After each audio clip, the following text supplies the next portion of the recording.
இப்போ நான் சொல்ல போகிற படத்தை எல்லாமே நீங்கள் டவுன்லோட் பண்ணி பார்த்துடாதீங்க. தயவு செஞ்சு. பேய் படம்லாம் நான் பயங்கரமாக பார்ப்பேன், விடிய விடிய பார்ப்பேன். அப்படிப்பட்ட ஒருத்தராக நீங்கள் இருந்தீங்கன்னா நான் சொல்ல போகிற படத்தெல்லாம் நீங்கள் டவுன்லோட் பண்ணி பார்த்துக்கோங்க. இல்லாட்டி எனக்கு தைரியம்லாம் ஏணி வச்சா கூட எட்டாதுப்பான்னு சொல்லி அதில் ஒருத்தராக இருந்தீங்கன்னா இந்த படம்லாம் உங்களுக்கு ரெக்கமெண்டடே இல்லை.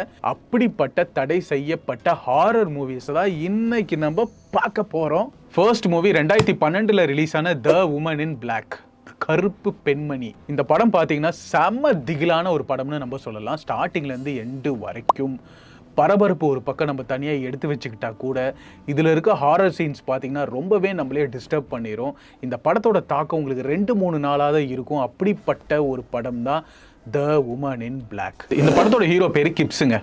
அவர் ஒரு லாயராக இருக்கார். அவரோட ஒய்ஃப் பார்த்தீங்கன்னா சமீபத்தில் இறந்து போயிடுறாங்க. அது ரொம்ப சோகமாக அவரை வந்து தாக்கத்தில் இருக்கும்போது திடீர்னு அவருக்கு ஒரு கேஸ் வருது. ஒரு வில்லேஜுக்கு கிளம்பி போகிறாரு. அந்த வில்லேஜுக்குள்ளே இவர் என்ட்ரு ஆனோடனே அங்கே நிறைய பேர்த்த நோட் பண்ணுறாரு. ஏதோ ஒரு சீக்ரெட் இவர்கிட்ட இருந்து ஹைட் பண்ணிட்டு இருக்காங்க. ஏதோ ஒரு தகவல் அவங்களுக்கு தெரிஞ்சிருக்கு, ஆனால் இவர்கிட்ட சொல்ல மறுக்கிறாங்க. அப்போ இவரோட கிளைண்ட் ஒரு வீடு சம்பந்தமாக அவர் ஒரு கேஸ் விஷயமா போறாரு அந்த ஊருக்கு, வில்லேஜுக்கு. அங்கே அந்த வீட்டில் இவர் கிளைண்ட்டோட வீட்டில் பேய் ஏதோ பிடிச்சிருக்குன்னு சொல்லி இவருக்கு தெரிய வருது. ஒரு பெண்ணோட பேய் அந்த வீட்டில் இருக்குன்னு சொல்லி இவர் நல்லா அப்சர்வ் பண்ணி தெரிஞ்சுக்கிறாரு. அதுக்கப்புறம் என்னென்ன ஆகுது, அந்த ஊர்லேயே ஒரு மாட்டிக்கிறாரா இல்லை அந்த ஊர்லேருந்து ஒரு தப்பிச்சு கிளம்பி மறுபடியும் ஒரு ஊருக்கு வந்துடுறாரான்னு சொல்லிட்டு தான் ஒரு சூப்பரான கதை. ஸ்டார்டிங்லேருந்து எண்டு வரைக்கும் பார்த்தீங்கன்னா ஒவ்வொரு சீனும் திகில் திகில் திகில் திகில் தான். இந்த படம் பார்த்தீங்கன்னா நிறைய இடத்துல பேன் பண்ணிட்டாங்க.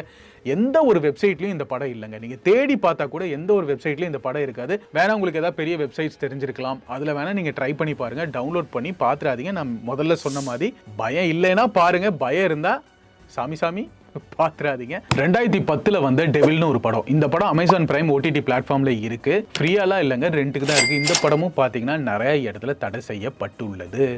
இந்த படமும் ஒரு தினுசான கதை. ஒரு லிஃப்ட்டுக்குள்ள ஒரு 5 பேர் மாட்டிடுறாங்க. என்னன்னா எல்லாரும் ஒரு பில்டிங்ல, ஒரு ஆஃபீஸ் பில்டிங்ல ஒரு லிஃப்ட்ல ஏறுறாங்க. அட் அ டைம்ல ஒரு 5 பேர். அந்த 5 பேர் இந்த லிஃப்ட்ல ஏறும்போது லிஃப்ட் பார்த்தீங்கன்னா முதல்ல பொறுமையாக தான் போயிட்டு இருக்கு. அந்த லிஃப்ட் ஏறும் போதே இவங்க எல்லாரும் பார்த்துக்கிறாங்க, சிரிச்சுக்கிறாங்க. அந்த மாதிரி சில சம்பவங்கள்லாம் அந்த படத்தில் போயிட்டு இருக்கு. திடீர்னு பார்த்தீங்கன்னா லிஃப்ட் ஒரு இடத்துல நின்றுது. சரி, லிஃப்ட் நின்றுச்சு, யாராவது எலக்ட்ரீஷியன் வந்து லிஃப்ட்டை வந்து ரிப்பேர் பண்ணுவாரு, சரி கொஞ்ச நேரம் வெயிட் பண்ணலான்னு சொல்லி இவங்க அந்த இடத்துல இருக்கும்போது லிஃப்ட்டுக்குள்ள டார்க்கா லிஃப்ட் மாறுது. ஒவ்வொரு தடவையும் லிஃப்டோட லைட்டு பிளிங்காய் எரிய ஆரம்பிக்குது. அப்புறம் டோட்டலாக டார்க் ஆகிடுது. அப்புறம் மறுபடியும் லைட்டு வருது. டோட்டலாக அந்த டார்க் ஆகிற நேரத்தில் பேய் வந்து பூந்து விளையாடுதுங்க. அந்த 5 பேர்த்துல ஒருத்தர் இறக்க ஆரம்பிக்கிறாங்க. இப்படியே பார்த்தீங்கன்னா டார்க் ஆகிற சமயத்தில் ஒவ்வொருத்தராக இறக்க ஆரம்பிக்கிறாங்க. எதுக்காக இறக்குறாங்க, அங்கே என்னதான் நடந்துச்சு, இவங்க 5 பேர் யாரு, அப்படிப்பட்ட கதை தான் இந்த கதை. இந்த படத்தில் அந்த 5 பேருக்கு ஒரு பேக் ஸ்டோரி இருக்கும். அந்த 5 பேர் இந்த கேஸில் ஏன் லிங்க் ஆகுறாங்க அதெல்லாம் சூப்பராக எக்ஸ்பிளைன் பண்ணியிருப்பாங்க. இந்த லிஃப்ட்டை வாட்ச் பண்ணுறதுக்கு ஒரு 2 பேர் இருப்பாங்க. அவங்க ஹாரர் எலிமெண்ட்ஸ்லாம் பார்த்து பயப்படும் போதெல்லாம் கூஸ் பம்ப்ஸ் தான். அப்புறம் நடுவில் ஒரு எலக்ட்ரீஷியன் வந்து செகண்ட் ஹாஃபில் வருவார் இந்த லிஃப்ட்டை ரிப்பேர் பண்ணுறதுக்காக. அவர் சம்மந்தப்பட்ட சீன்ஸும் பார்த்தீங்கன்னா பயங்கரமான தாக்கத்தை நம்மளுக்கு ஏற்படுத்தும். இந்த படம் ஹாரர் விரும்பினீங்கன்னா இந்த படம் மஸ்ட் வாட்ச்னே நான் சொல்லுவேன். ஹாரர் எனக்கு பிடிக்காதுப்பான்னு சொன்னீங்கன்னா இந்த படத்தை அப்படியே ஒதுக்கி வச்சிருங்க. 2015 வந்த சக்க போடான ஒரு பேய் படங்க த வேட்டிகன் டேப்ஸ். இந்த படமே பார்த்தீங்கன்னா ஒரு டிஃப்ரெண்ட்டான படம்னு நான் சொல்லுவேன். 2015 ரிலீஸ் ஆயிருக்கு. அப்போவே பார்த்தீங்கன்னா நிறைய இடத்துல பேன் பண்ண ஒரு படம். லேட்டராக இந்த படம் ரிலீஸ் பண்ணிட்டாங்கன்னு வச்சுக்கோங்க. ஆனால் அப்போ பார்த்தீங்கன்னா நிறைய பேர் இந்த படத்தை பார்க்கறதுக்கான வாய்ப்பு அவங்களுக்கு அமையலை. இந்த படத்தோட கதை பார்த்தீங்கன்னா த வேட்டிகன்னு சொல்லி ஒரு சிட்டி இருக்குது. பேயை ஓட்டுறதுக்கான பேர் போன ஒரு சிட்டிங்க. அந்த சிட்டியில் ஒரு 2 ப்ரீஸ்ட்டை கூப்பிட்றாங்க. அவங்க தான் பேயை ஓட்டுறதுல ஒரு தலை சிறந்தவங்கன்னு சொல்லி அவங்க 2 பேர்த்த கூப்பிட்டு ஒரு படத்தை போட்டு காமிக்கிறாங்க. சரி, ஏதாவது கமர்ஷியல் தெலுங்கு படம் போட்டு காமிப்பாங்கன்னு பார்த்தா ஒரு பயங்கரமான பேய் டாக்குமெண்ட்ரியை போட்டு காமிக்கிறாங்க. ஒரு பெண்ணுக்கு பேய் பிடிச்சிருக்கு. அந்த பொண்ணோட உடம்புல இருந்து ஆவியை ஓட்டணும். அதுக்கு தான் இந்த 2 ப்ரீஸ்ட்டை கூப்பிட்டுருப்பாங்க. இவங்க 2 ப்ரீஸ்ட்டை என்ன சொல்றாங்கன்னா, இந்த ஆவி பார்த்தீங்கன்னா ஒரு பயங்கரமான ஆவி இந்த பொண்ணோட உடம்புல பூந்திருக்கு, நீங்க தான் எப்படியாவது அந்த பொண்ணு உடம்புல இருந்து காப்பாற்றணும்னு சொல்லி கூப்பிடுறாங்க. அவங்க 2 ப்ரீஸ்ட்டும் இந்த பொண்ணோட உடம்புல இருந்து அந்த பேயை ஓட்டினாங்களா இல்லை இந்த பேய் என்னென்ன பண்ணுதுன்னு சொல்லிட்டு தான் ஒரு சிம்பிளான கதைனே நம்ம சொல்லலாம். சிம்பிளான கதைன்னு நினைச்சா கூட ஒரு பக்கம் இதில் இருக்க ஹாரர் எலிமெண்ட்ஸ்லாம் நீங்கள் கண்ணை திறந்துட்டு பார்க்கவே முடியாது.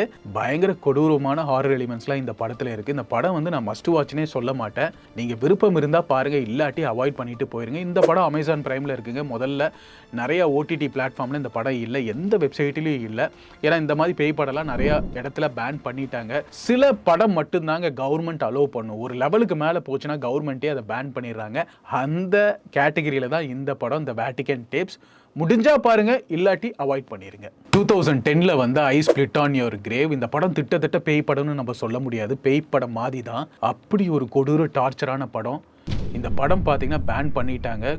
டார்ச்சரின் உச்சக்கட்டங்க, சும்மா கம்மியாலாம் இல்லை, டார்ச்சரின் உச்சக்கட்டம். ஒரு பொண்ணுக்கு நடக்கூடாத விஷயம் எல்லாமே இந்த படத்தில் நடக்கும். அதெல்லாம் பார்க்கும்போதே நம்மளுக்கு வந்து மனசு கஷ்டமாக இருக்கும், என்னடா இது அப்படின்னு தான் இருக்கும். அப்படிப்பட்ட வயலன்ஸான ஒரு படத்தை தான் நம்ம இப்போ பார்க்க போகிறோம். இந்த படத்தோட கதை பார்த்தீங்கன்னா, இந்த படத்தில் வர ஹீரோயின் பார்த்தீங்கன்னா ஒரு நாவல் ரைட்டராக இருக்காங்க. அவங்க கடைசி நாவலை எழுதி முடிக்கிறதுக்காக ஒரு சின்ன ஒரு கேபின் மாதிரி ஒரு வீடு எடுத்து தங்குறாங்க. அப்போ வந்து லோக்கலில் இருக்க ஆளெல்லாம் வராங்க. சில பேர் குடிச்சிருப்பாங்க, பார்க்குறக்கே ஒரு மாதிரியாக தான் இருக்கும். ஏதோ ஒரு சம்பவம் நடக்க போகுது இவனுக்கு நாளன்னு சொல்லிட்டு தான் நம்ம படம் பார்க்கும் போதே தெரியும். அவங்களாம் இவங்களோட கேபினை நோக்கி வரும்போது எல்லாரும் சேர்ந்து இந்த பொண்ணை ரேப் பண்ணிடுறாங்க. ரேப் பண்ணுறது மட்டும் இல்லாமல் கொடூரத்தின் உச்சக்கட்டமாக அவங்களுக்கு அவ்வளோ டார்ச்சரை கொடுக்குறாங்க. அதெல்லாம் பார்க்கவே முடியாது. ஆனால் அதுக்கு நம்ம படத்தோட ஹீரோயின் வந்து திரும்ப ரிவெஞ்ச் எடுக்கிறாங்க. அது எந்த எக்ஸ்ட்ரீமுக்கு போகுதுன்னு சொல்லிட்டு தான் ஒரு கதையே I spit on your grave. இந்த படத்தை நீங்கள் பார்த்துறாதீங்க. Not recommended to anyone. நான் இதெல்லாம் பார்ப்பேன், என்னதான் இருக்குன்னு பார்க்கணும்னு நினச்சிங்கன்னா இந்த படத்தை பாருங்கள். இந்த படம் எந்த ஓடிடிலையும் இல்லை, எல்லா ஓடிடி பிளாட்ஃபார்ம்ஸ்லையும் பேன் பண்ணிட்டாங்க. நீங்கள் ஏதாவது பிரிண்ட் கிடைச்சதுன்னா ஏதாவது வெப்சைட்டில் படத்தை டவுன்லோட் பண்ணி பார்த்துருங்க. ஒரு டார்ச்சரான படம்னே நம்ம சொல்லலாம். ஒரு பொண்ணுக்கு நடக்கக்கூடாத விஷயம் நடந்துருச்சு, அந்த பொண்ணு ரிவெஞ்ச் எடுக்கும்போது அது எந்த எக்ஸ்ட்ரீம் போகுது.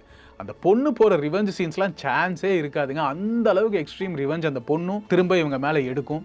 அது நீங்கள் படம் பார்த்து தெரிஞ்சுக்கோங்க. இதுவும் one of the most banned horror மூவிஸ்னே நான் சொல்லுவேன். எனக்கு ரொம்ப ஃபேவரட்டான படம், நான் ஏற்கனவே இந்த படத்தை ரிவ்யூ பண்ணிட்டேன். 2016ல் வந்து அமேசான் பிரைமில் இருக்க த அட்டாப்சி ஆஃப் ஜெயின்டோ. இந்த படம் பார்க்காதவங்க இந்த வீடியோ பார்த்துக்கோங்க, நான் எக்ஸ்பிளைன் பண்ணுறேன். இந்த படம் பார்த்தீங்கன்னா முழுக்க ஒரு அட்டாப்சி சம்மந்தப்பட்ட ஒரு படம் தான். ஸ்டார்டிங் டு எண்டு வரைக்கும் திகிலின் உச்சக்கட்டம்னு நம்ம சொல்லலாம். அதாவது ஒரு 2 பேர் இருக்காங்க, அப்பாவும் பிள்ளையும். அவங்களோட வேலையே பார்த்தீங்கன்னா அட்டாப்சி பண்ணுறது தான் அவங்க வேலை. ஒரு பொண்ணு வந்து ஒரு பொண்ணோட டெட் பாடி வந்து வருதுங்க. அந்த டெட் பாடியை அவங்க பிரித்து அட்டாப்சி பண்ண ஆரம்பிக்கும் போது அந்த அவளோட உடலில் பார்த்தீங்கன்னா வரக்கூடாத விஷயங்கள் எல்லாமே இவங்க தோண்டி எடுக்கிறாங்க. த்ரெட் இருக்கும், இந்த பொண்ணை வச்சு பிளாக் மேஜிக் யாரோ பண்ணியிருக்காங்க, அதனால தான் இந்த பொண்ணு இறந்து போயிருக்கா அப்படின்னு சொல்லி நம்ம எல்லாத்துக்கும் தெரிய வருது. ஆனால் அங்கே 2 பேர் இருக்காங்களா அட்டாப்சி பண்ணுறவங்க, அவங்களுக்கு இது தெரியாது. அதுக்கப்புறம் அந்த பொண்ணோட பாடிக்கு உயிர் வருது. அவள் என்னென்ன பண்ண போகிறா, என்னென்ன பண்ணுறான்னு சொல்லிட்டு தான் ரிமைனிங் கதையே இந்த அட்டாப்சி ஆஃப் ஜெயின்டோ. இந்த படம் தில் இருந்தால் பார்த்துருங்க. பேய் பட ஃபேன்ஸ் எல்லாத்துக்குமே பார்த்தீங்கன்னா இந்த படம் வந்து என்ஜாய் பண்ணுவீங்க. ஸ்டார்டிங்லேருந்து எண்டு வரைக்கும் ஒரு பரபரப்பின் உச்சக்கட்டம்னு நம்ம சொல்லலாம். சிம்பிள் செட்டப் தான், ஒரு ஹாஸ்பிட்டல் கிளினிக்குள்ளே நடக்கிற கதை தான். ஆனால் படத்தில் காமிக்கிற விஷுவல்ஸும் அதில் நடக்கிற சவுண்ட் டிசைன்ஸ்லாம் வச்சு நம்மளுக்கு அள்ளு விட்டுருப்பாங்க, செம பயத்தை கிளப்பியிருப்பாங்க. இந்த படமும் பார்த்திங்கன்னா முதல்ல பேன் பண்ணிட்டாங்க. ஆனால் இப்போ இந்த படம் அமேசான் பிரைமில் அவைலபிளாக இருக்குது, முடிஞ்சால் பார்த்துருங்க.